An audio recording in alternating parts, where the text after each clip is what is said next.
বলি শাশুড়ি আর বৌমার দ্বন্দ্ব, বুঝলে, এ কলিযুগ বলে নয়, সেই যুগ থেকেই হয়ে আসছে, কারোর কিচ্ছু করার নেই। এ দ্বন্দ্ব সারা জীবন লেগে থাকে।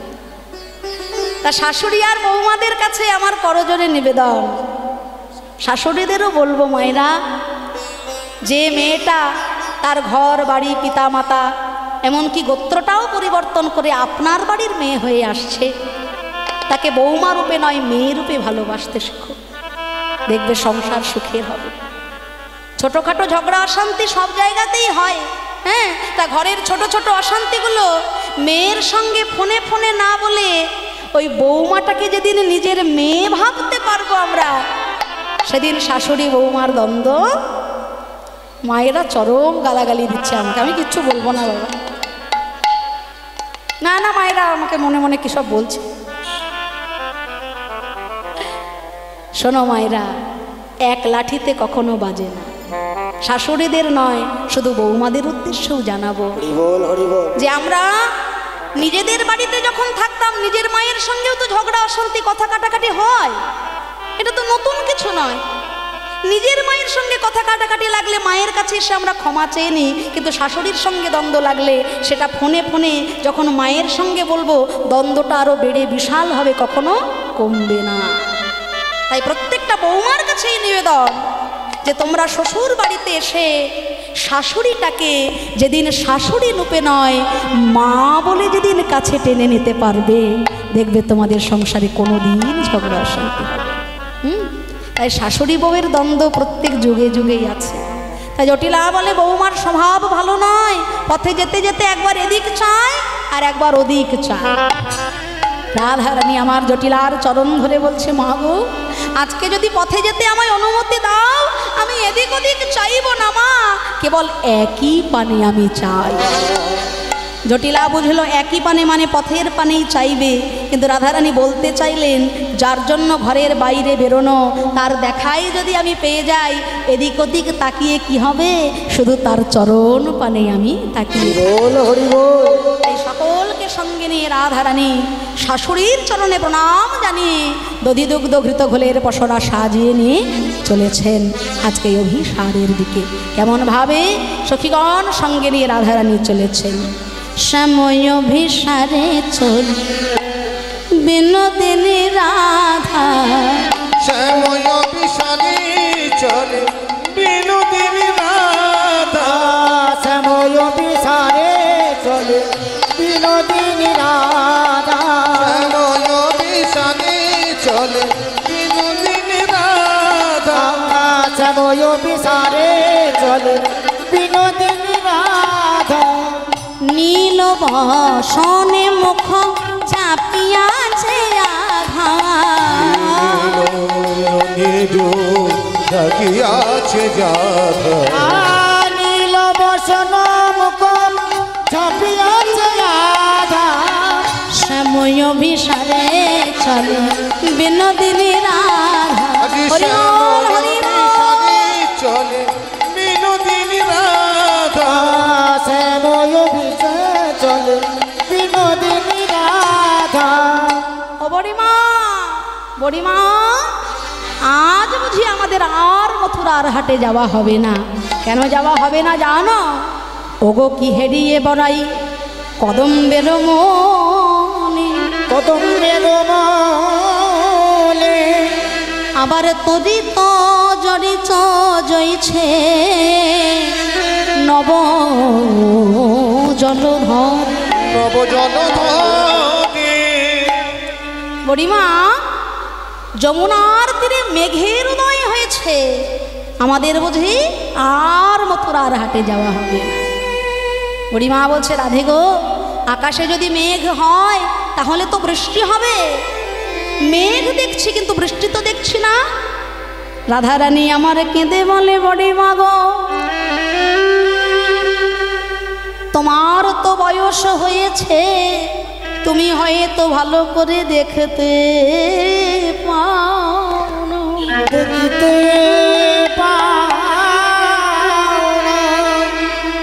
যদিও মেঘের উদয়ে ওই কদম গাছ তলায়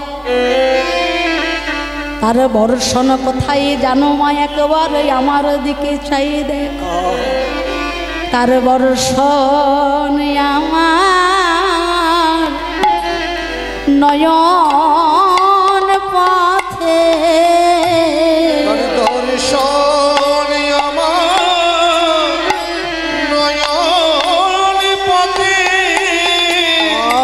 আর বর্ষণ আমার নয়ন পথে, যদিও মেঘের উদয়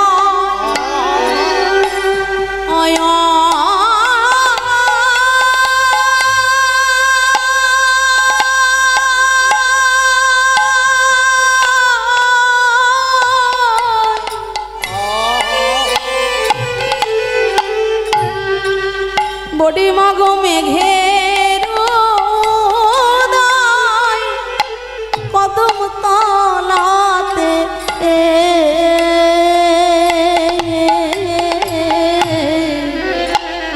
আর বর্ষণ নয়ন পথে, যদিও মেঘের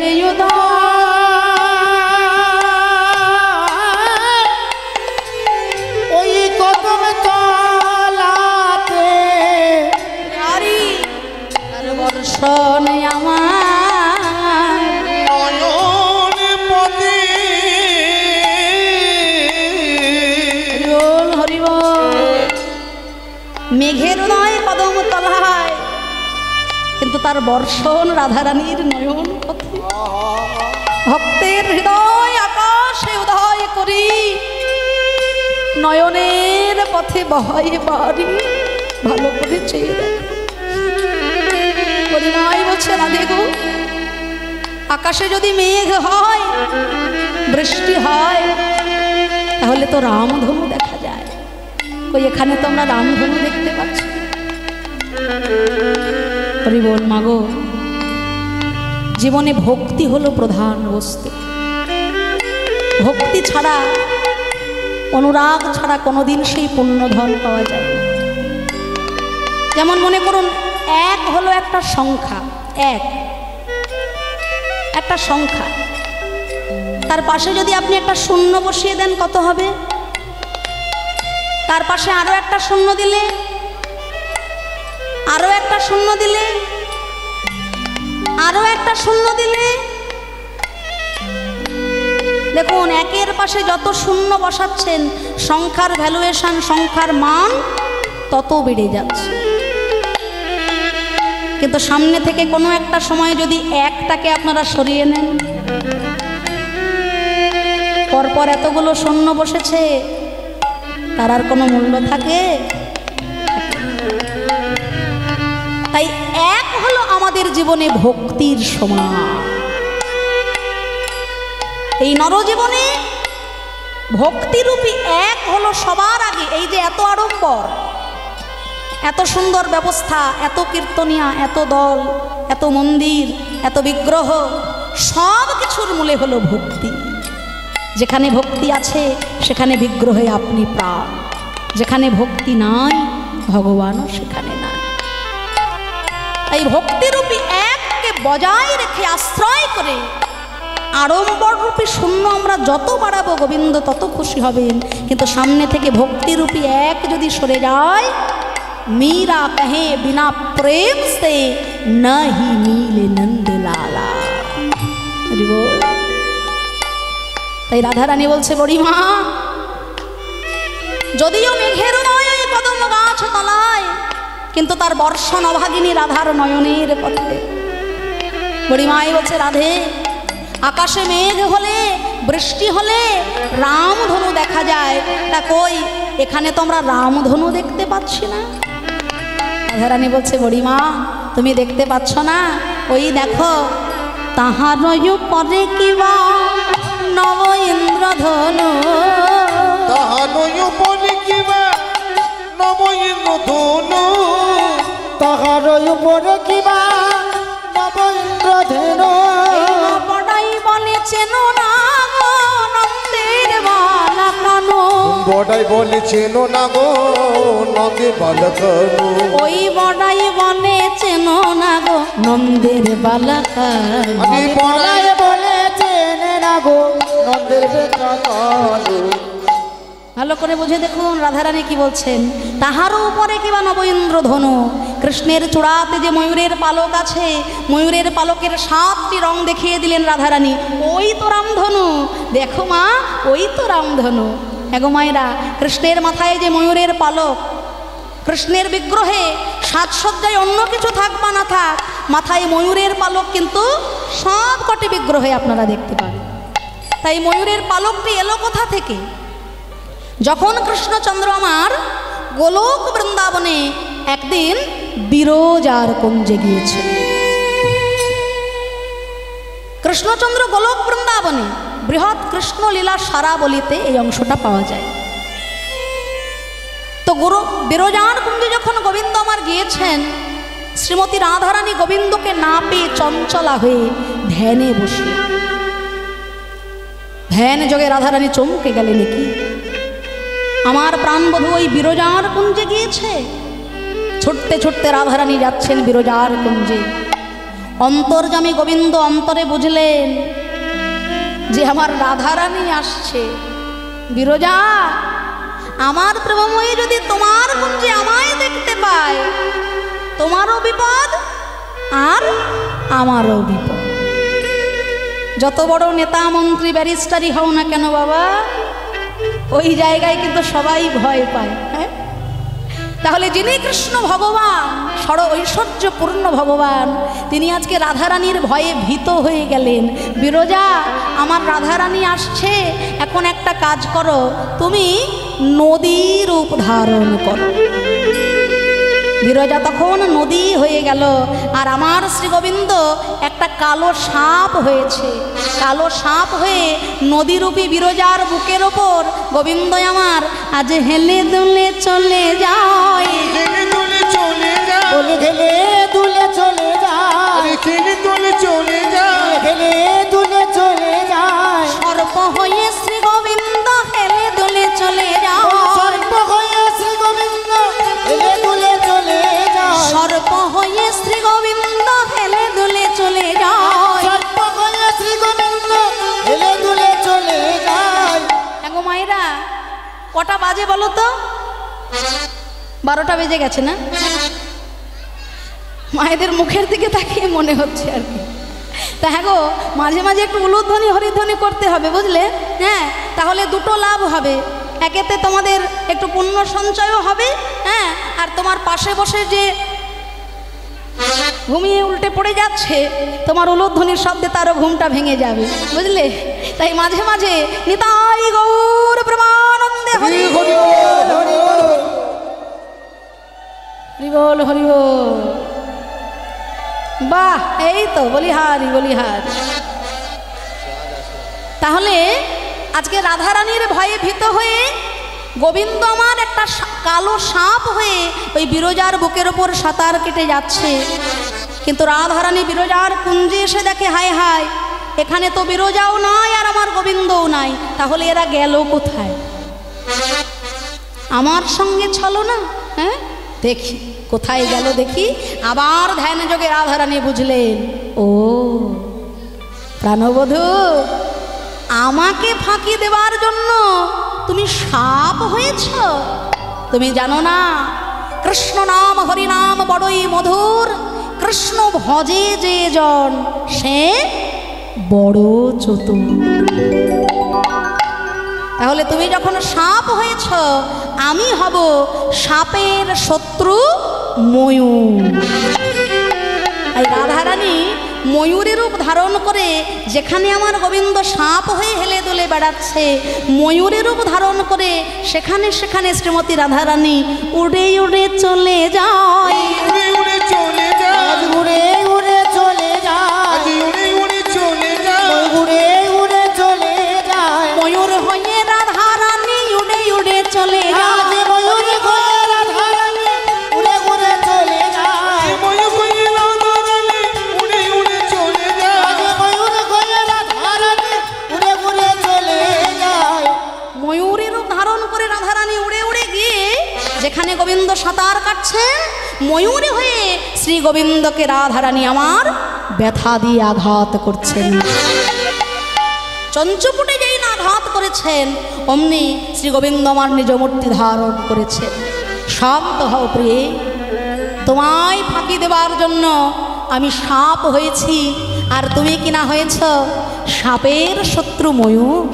বেশ, তোমার এই রূপকে সম্মান জানানোর জন্য কৃষ্ণ অবতারে আমি ভুলোক বৃন্দাবনে যতদিন লীলা করব কৃষ্ণ হয়ে, আমার মাথায় এই ময়ূরের পালক সদা সর্বদা আমি ধারণ করব। তাই গৌর হরি বল। সেদিন থেকে কৃষ্ণচন্দ্র মাথায় ওই রাধারানীর ময়ূরের পালকটি তুলে নিলেন, রাধারানীর রূপকে সম্মান জানালেন। হে ব্রহ্মময়ী, এবার তুমি আমায় ক্ষমা করো। বিরজা বলছে, হে রাধে, তুমি তো দয়াময়ী করুণাময়ী, তোমার কৃষ্ণকে যখন ক্ষমা করে দিলে, এবার আমাকেও ক্ষমা করে দাও। রাধারানী বললেন, ওরে বিরজা, এক বিরজা আর এক যমুনা রূপী, দুই অংশে তুই আমার গোবিন্দ সেবা করলি, তাই তোকে আমি অভিশাপ দেব। আগত জন্মে তোর যেন দুই অংশেই জন্ম হয়, এক অংশ হবে চন্দ্রাবলী আর এক অংশ হবে যমুনা। যেদিন শ্রী গোবিন্দ মধুর বৃন্দাবনে আমার মান ভঞ্জন লীলা করবেন, তার আগের দিন রাত্রে চন্দ্রাবলী রূপে তুই আমার শ্রী গোবিন্দকে কাছে পাবি। আর আমার শ্রী গোবিন্দ যেদিন নৌকা বিলাস লীলা করবেন, সেদিন যমুনা রূপে তুই আমার শ্রী গোবিন্দ ধনকে কাছে পাবি। বিরজা তখন কেঁদে বলে, ওগো রাধে গো, ওগো রাধে গো, না না, আমি তোমার আশীর্বাদ চাই না রাধে, চাই না রাধে। তোমার অভিশাপ যে এত মধুময় তা তো আমার জানা ছিল না রাধে। তুমি যেই দুটোই অভিশাপ দিয়েছ, তার একটাও যেন আমার ফলে, একটাও যেন আমার ফলে, যেন কৃষ্ণ বলে কাঁদতে পারি, একটাও যেন আমার ফলে, কৃষ্ণ বলে কাঁদতে পারি, একটা যেন আমার ফলে, কৃষ্ণ বলে কাঁদতে পারে, কৃষ্ণ প্রাপ্তির পথে দাঁড়াইয়ে। হরি বল, হরি বল। প্রাপ্তির পথে দাঁড়াইয়ে, একটাও ফলে, প্রাপ্তির পথে দাঁড়াইয়ে, যেন কৃষ্ণ বলে কাঁদতে পারি, কৃষ্ণ যেন আমার ফলে। তাই রাধারানী গোবিন্দের সঙ্গে কথোপকথন করবার জন্য বুড়িমাইকে সব কিছু জানাচ্ছেন। আর আমার শ্রী গোবিন্দ যখন দূর থেকে দর্শন করছেন যে তার প্রেমময়ী রাধারানী এসেছে, গোবিন্দ আমার ধীরে ধীরে এগিয়ে চলেছেন। অমনি সখীগণ বলছে, কে হে তুমি? রহ রহ রহ বল পথ আগলি লগি, রহ রহ রহ বলি পথে আগুলি অগি, দান দাও বলি পাত হাত দাও দাও, দান দাও বলি বলে দাও। এ দ্বিজ মাধবের বাণী কে তোমায় করেছে দানি, এ নিজ মাধব দানি কে তোমাকে দিল দানি, ললিতা দোলায় নিজ মাত যাও যাও, যাও জানি না মানি নাহি, যাও জানি না মানি রাধে, কে তোমায় করেছে দানি, যাও জানি না মানি নাহি। ওই কে তোমায় করেছে দানি, যাও জানি না মানি রাধে। আমার গোবিন্দ বলছে, শোনো হে বিনোদিনী, আমাকে এত অবহেলা করো না, আমাকে এত তুচ্ছ তাচ্ছিল্য করো না। কংস রাজার কাছে আমি চাকরির জন্য আবেদন পাঠিয়েছিলাম, বুঝলে? তা কংস রাজা আমার রূপে গুণে মুগ্ধ হয়ে আমাকে একসঙ্গে দুটো চাকরি দিয়ে দিয়েছেন। আজকালকার দিনে একটা চাকরি পেতে গেলে মাথার ঘাম পায়ে পড়ে। আর বলছেন উনি নাকি দুটো চাকরি পেয়েছে। হ্যাঁ, কি অবস্থা দেখুন। বলছে দুটো চাকরি কি জানো? ঘাটের ঘাটওয়াল আমি, পথে মহাদানী, পথে মহাদানী। আজ দান দিতে হবে তুমি শোনো বিনোদিনী। শোনো বিনোদিনী। বলছে ঘাটের ঘাটওয়াল আমি, পথে মহাদানী। ঘাটের ঘাটওয়াল, প্রত্যেকবার যারা যারা আমার এই পার ঘাটাতে আসে আমি তাদের পার করে দিই।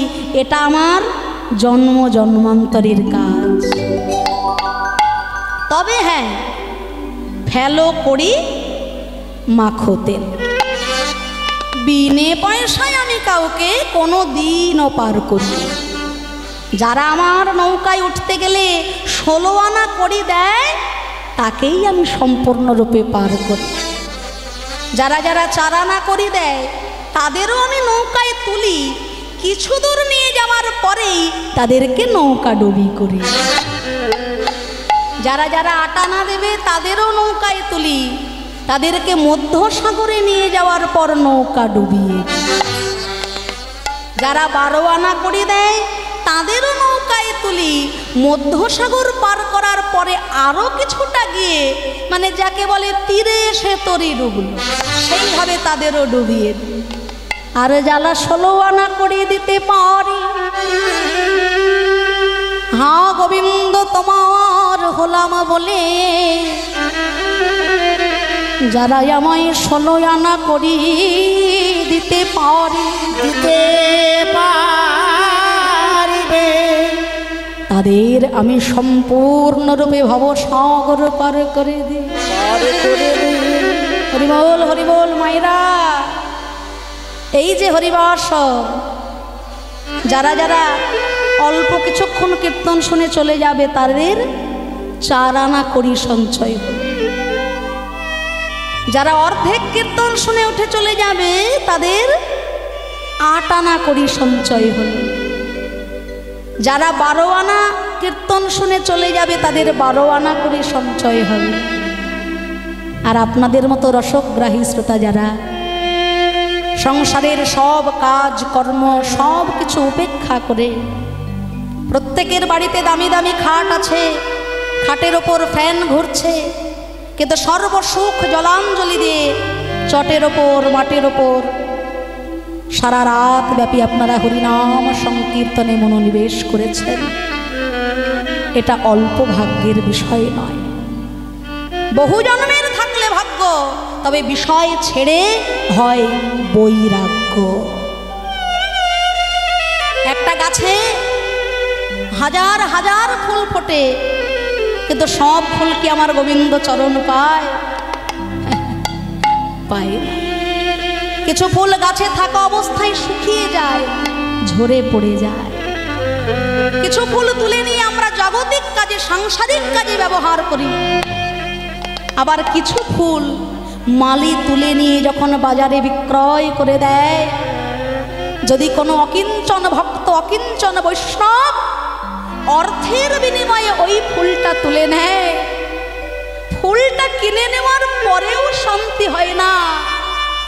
ফুলের ভেতর থেকে সূচের আঘাত খাইয়ে তবে একটা মালা তৈরি করা হয়। ফুলের বুকটা বিদীর্ণ হয়ে যায় সূচের আঘাতে, তবে কিনা একটা মালা হয়ে সে রাধা গোবিন্দের গলায় স্থান পায়। তাই অল্প ভাগ্যের বিষয় নয়, অনেক ব্যথা, অনেক কষ্ট, অনেক আকাঙ্ক্ষা, তারপর ফুল গোবিন্দ চরণ পায়। তাই আপনারা আজকে সারা রাত ব্যাপী এইভাবে হরিনাম সংকীর্তনে মনোনিবেশ করেছেন। গোবিন্দের চরণে প্রার্থনা জানাবো, আমার শ্রী গোবিন্দ যেন আপনাদের সবার উপর কৃপা দৃষ্টি বরিশন রাখেন। শেষের দিনে আমাদের সবাইকে যেন তিনি নিজ হাতে ভব সমুদ্র অনায়াসে পার করেন। তাই গৌর হরিবল হরিবল।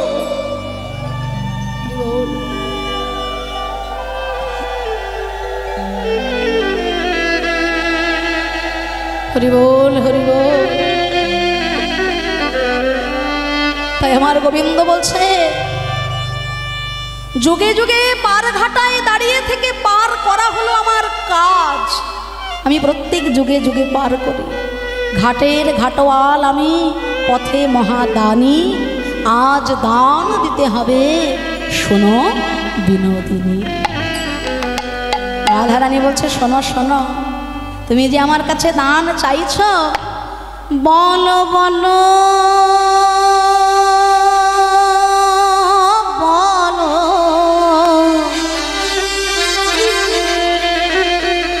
বলো বলো বলো বলো বলো, চাতরালি ছেড়ে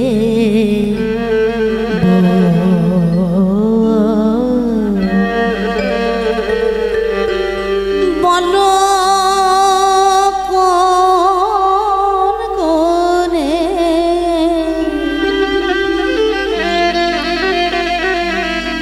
বিধি তোমায়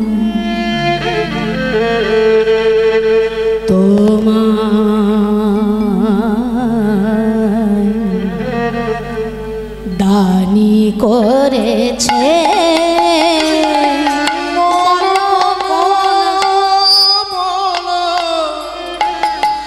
কোন গুণে বিধি তোমার দানি করেছে, বলো বলো, দানি করেছে, বলো বলো, দানি করেছে, দানি করেছে,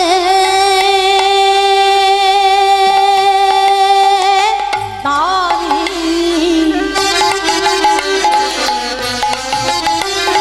দানি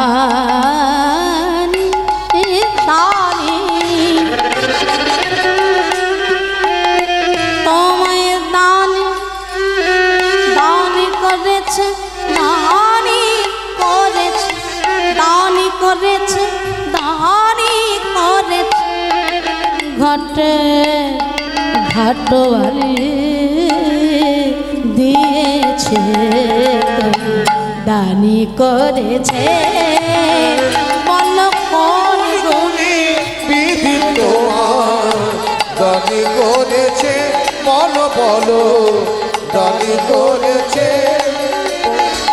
কোন গুণে বিধি তোমার দান করেছে, বলো দান করেছে। রূপেতে ভ্রমরা ভ্রমরা ভ্রমরা,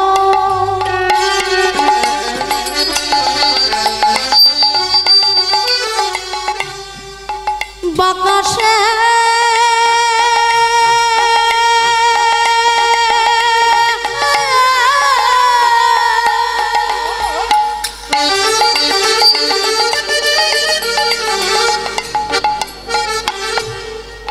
তুমি একবার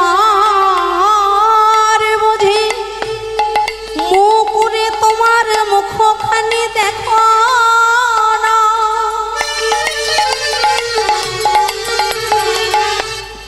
দেখলে মন কথা কইতে না হে,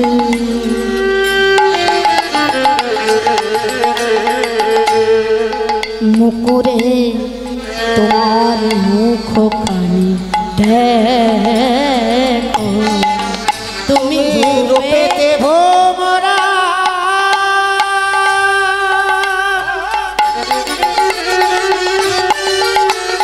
রূপেতে ভ্রমরা, গুণে ননিচরা, ধনেতে ধবলি বসতি গাছে, যিনি পোড়া কাষ্ট বরণয় যিনি পোড়া কাষ্ট পদন উৎকৃষ্ট, তোমার বচন সমিষ্ট জানাই আছে, বলো কোন গুণে বিধি তোমার দান করেছে, বলো দান করেছে, বলো কোন গুণে বিধি তোমার দানি করেছে, বলো বলো, দানি করেছে,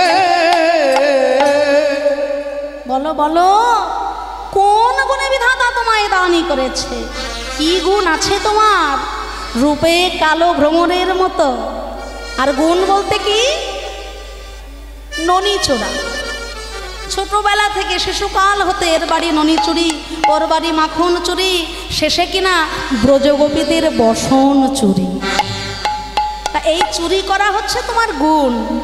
গুণে ননি চোরা, ধনেতে ধবলি। টাকা পয়সা ধন সম্পত্তি বলতে তোমার বাবার ওই যে কতগুলো কানা খোরা গরু বাছুর আছে।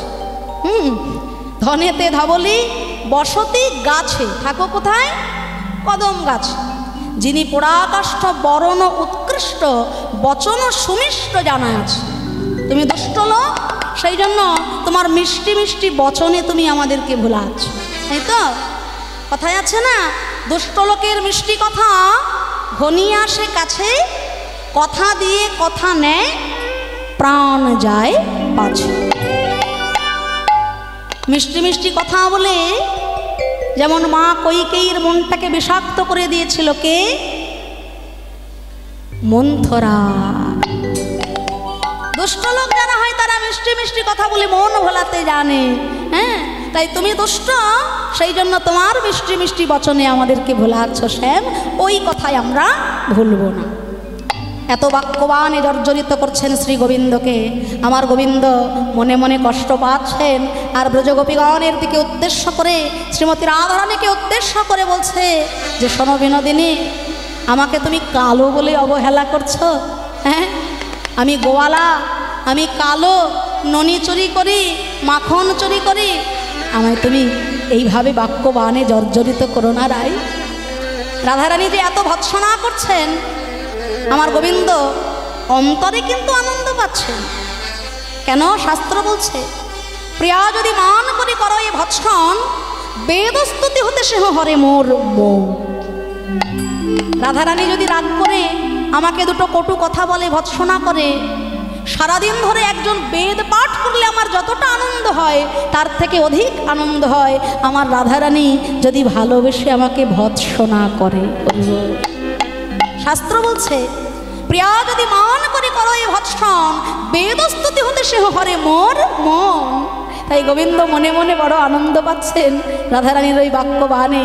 তবু লীলা প্রকাশের জন্য শ্রী গোবিন্দ আমার ছলনা করে রাধারানীকে বলছে, রাধে তুমি আমায় এত ব্যথা দিচ্ছ, তুমি আমাকে কথা বলতে পারলে নাই? হ্যাঁ, তুমি না, এইভাবে বলো না রায়, আমার শুনে বড় কষ্ট হচ্ছে। না বলো না,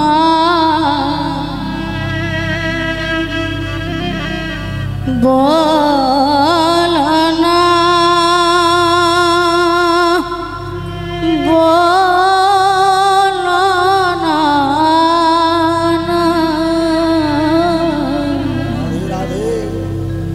বলো আমায় কালো কালো বলো না গো, ও রাজার ঝি। কালো কালো বলো না গো, ও গো রাজার ঝি। কালো কালো বলো না গো, ও গো রাজার ঝি। আমায় কালো কালো বলো না গো, ও গো রাজার ঝি। আমায়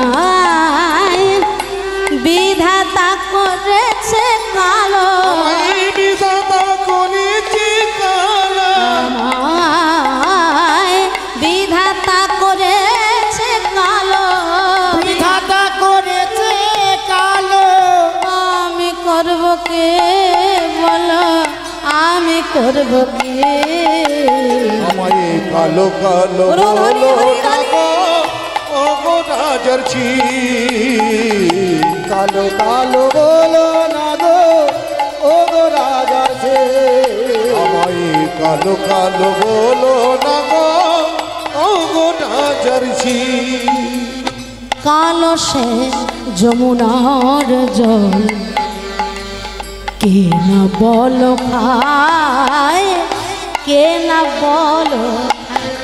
আবার কালো মেঘে বৃষ্টি হলে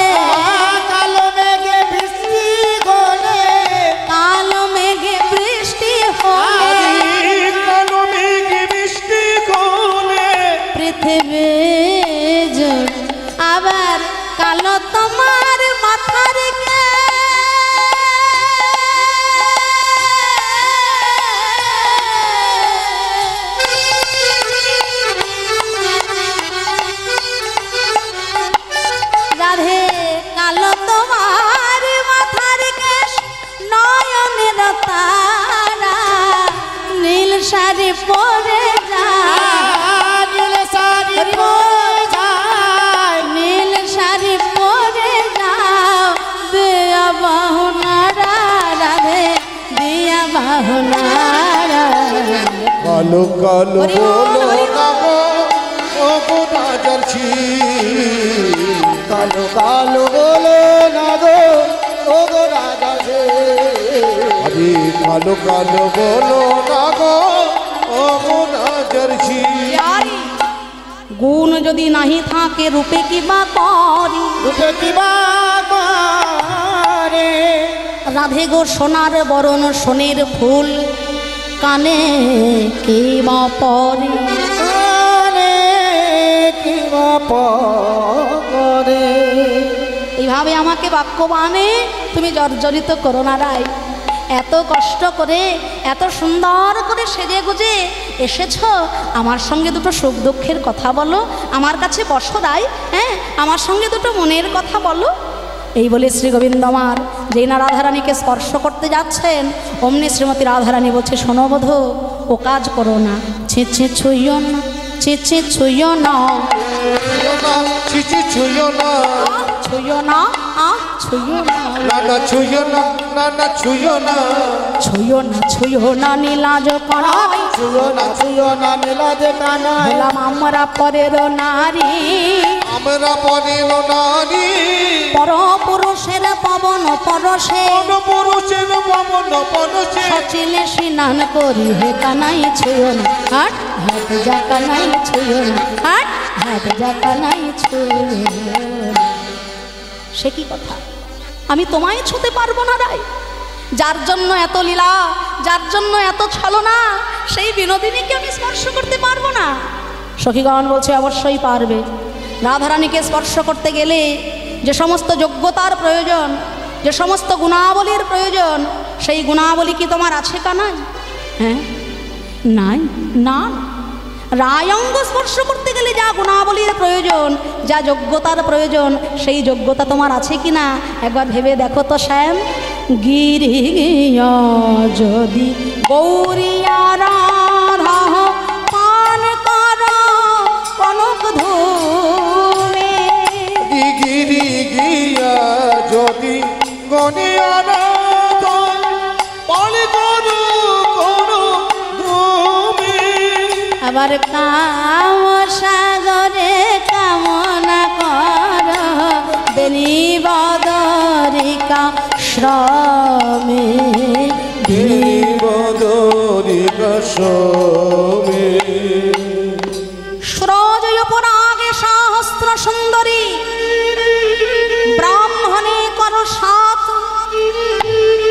তবু হবে না গো তোমার শপথে আমাদের রায় অঙ্গে দিতে হাত।